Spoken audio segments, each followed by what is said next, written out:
ಹೆಚ್ಚುತ್ತಲಿದೆ ಕರ್ನಾಟಕ ಮಹಾರಾಷ್ಟ್ರ ಗಡಿ ವಿವಾದ. ಮಹಾ ಸರ್ಕಾರಕ್ಕೆ ಖಡಕ್ ಎಚ್ಚರಿಕೆಯನ್ನು ಕೊಟ್ಟಿದ್ದಾರೆ ಸಚಿವ ಎಚ್.ಕೆ. ಪಾಟೀಲ್. ಗಡಿ ಉಸ್ತುವಾರಿ ಸಚಿವರು ಕೂಡ ಹೌದು.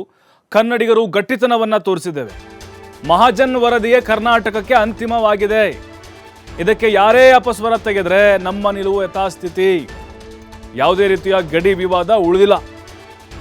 ಇಲ್ಲದ ವಿವಾದವನ್ನು ಸೃಷ್ಟಿಸುವಂತಹ ಪ್ರಯತ್ನ ನಡೆದಿದೆ. ಅನವಶ್ಯಕವಾಗಿ ಗೊಂದಲ ಸೃಷ್ಟಿ ಮಾಡಬೇಡಿ ಅಂತ ಖಡಕ್ ಎಚ್ಚರಿಕೆಯನ್ನು ಕೊಟ್ಟಿದ್ದಾರೆ ಸಚಿವ ಎಚ್.ಕೆ. ಪಾಟೀಲ್. ಈಗ ನೋಡಿ, ಸರ್ಕಾರ ಅವ್ರನ್ನ ಗಡಿ ಉಸ್ತುವಾರಿಯನ್ನಾಗಿ ನೇಮಕ ಮಾಡಿದೆ. ಅವ್ರಿಗೆ ಆಳ ಆಗಲ್ಲ ಎಲ್ಲವೂ ಕೂಡ ಗೊತ್ತಿದೆ. ಮತ್ತು ಕನ್ನಡಪರ ಹೋರಾಟಗಾರರು ಕೂಡ ಅವರಿಗೆ ಧನ್ಯವಾದವನ್ನು ಅರ್ಪಿಸಿದ್ದಾರೆ. ಖಡಕ್ ಆದಂಥ ಸಂದೇಶ ಕೊಟ್ಟಿದ್ದಾರೆ ಅವರು. ಮಹಾಜನ್ ವರದಿನೇ ಕರ್ನಾಟಕಕ್ಕೆ ಅಂತಿಮ. ಅಕ್ಕಲಕೋಟೆ, ಜತ್ತ, ಸುಮಾರು 100 ಹಳ್ಳಿಗಳು ಅವು ಕರ್ನಾಟಕಕ್ಕೆ ಸೇರಿದ್ವು. ಹಾಗಾಗಿ ಇಲ್ಲಿ ಗಡಿ ವಿವಾದವನ್ನು ನೀವು ಕೆರಳಿಸುವಂಥ ಪ್ರಯತ್ನವನ್ನು ಮಾಡಬೇಡಿ ಅಂಥೇಳಿ ಎಚ್ಚರಿಕೆಯನ್ನು ಕೊಟ್ಟಿದ್ದಾರೆ.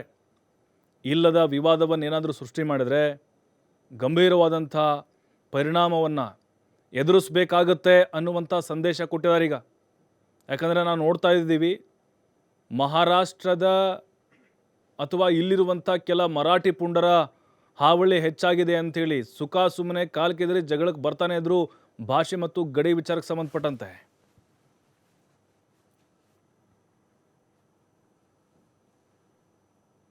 ಏನೇ ಅಪಸ್ವರ ತೆಗೆದ್ರೆ ಯಥಾಸ್ಥಿತಿ ನಮ್ಮ ಕೊನೆಯ ನಿಲುವು. ಮಹಾಜನ ವರದಿ ಇಲ್ಲವೇ ಯಥಾಸ್ಥಿತಿ. ಇದು ಕರ್ನಾಟಕದ ಕನ್ನಡಿಗರ ಅಂತಿಮ ನಿಲುವು. ಯಾವುದೇ ರೀತಿಯಾಗಿರ್ತಕ್ಕಂಥ ಗಡಿ ವಿವಾದ ಉಳಿದು ಮಹದಾಯಿ ವಿಚಾರದಲ್ಲಿ ಗೋವಾ ಮತ್ತೆ ಕಿರಿಕ್ ಮಾಡ್ತಾ ಇದೆ ಅಲ್ವಾ? ಗೋವಾಕ್ಕೂ ಕೂಡ ಎಚ್.ಕೆ. ಪಾಟೀಲ್ ಮಾತಿನಲ್ಲೇ ತಿರುಗೇಟು ಕೊಟ್ಟಿದ್ದಾರೆ. ಗೋವಾ ಮತ್ತು ಕೇಂದ್ರ ಸರ್ಕಾರದ ವಿರುದ್ಧ ವಾಗ್ದಾಳಿ ನಡೆಸಿದ್ದಾರೆ. ಮಹದಾಯಿ ನ್ಯಾಯಾಧೀಕರಣದ ತೀರ್ಪು ಬಂದಿದೆ ಅಲ್ವಾ, 13 TMC ನೀರು ಬಿಡಬೇಕು ಅಂತ, ಅದೇ ಫೈನಲ್.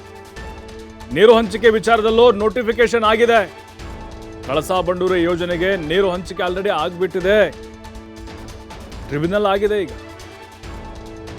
ಹಾಗಾಗಿ ವಿವಾದ ಮುಗಿದು ಹೋಯಿತು ಅಂತ ಅರ್ಥ. ಅದು ಮತ್ತೆ ಯಾಕೆ ನೀವು ಪದೇ ಪದೇ ಖ್ಯಾತಿ ತೆಗಿತಾ ಇದ್ದೀರಿ? 10 ಎಕರೆ ಅರಣ್ಯ ಪ್ರದೇಶದಲ್ಲಿ ವನ್ಯಜೀವಿ ರಕ್ಷಣೆ ಹೆಸರಲ್ಲಿ ಗೋವಾ ಅಡ್ಡಿ ಮಾಡ್ತಾ ಇದೆ. ಇದಕ್ಕೆ ಅರಣ್ಯ ಇಲಾಖೆ ಅನುಮತಿಯನ್ನು ಕೊಡಬಹುದು ಅಂತ ಹೇಳಿದೆ. ಆದರೂ ಕೇಂದ್ರದ ವನ್ಯಜೀವಿ ಮಂಡಳಿ ಅನುಮತಿ ನೀಡದೆ ಮುಂದಕ್ಕೆ ಹಾಕುತ್ತಾ ಇದೆ. ಗೋವಾ ಮತ್ತು ಕೇಂದ್ರ ಸರ್ಕಾರದ ವಿರುದ್ಧ ಎಚ್.ಕೆ. ಪಾಟೀಲ್ ಕಿಡಿಕಾರಿದ್ದಾರೆ. ಈಗಾಗಲೇ ರೆಕಮೆಂಡೇಶನ್ ಮಾಡಿದ್ದಾರೆ.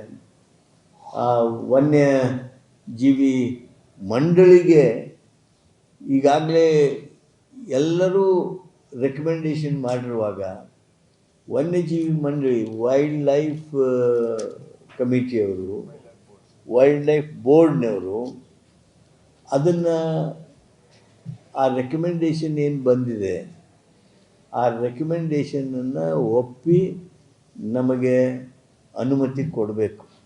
ಆದರೆ ಅದನ್ನು ಮುಂದೆ ಹಾಕ್ತಾ ಹೊರಟಿದ್ದಾರೆ.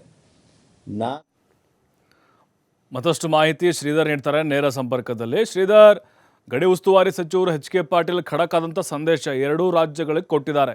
ಈಗ ಮಹಾರಾಷ್ಟ್ರ ವಿಚಾರಕ್ಕೆ ಸಂಬಂಧಪಟ್ಟಂತೆ ಅವರ ಸಂದೇಶ ಹೇಗೆ ಅದು ತಲುಪಬಹುದು, ಜೊತೆಗೆ ಗೋವಾ ಖ್ಯಾತಿಗೆ ಯಾವ ರೀತಿ ಒಂದು ಸ್ಪಷ್ಟೀಕರಣದ ಮೂಲಕ ಕೌಂಟರ್ ಕೊಟ್ಟಿದ್ದಾರೆ ಅನ್ನೋದು?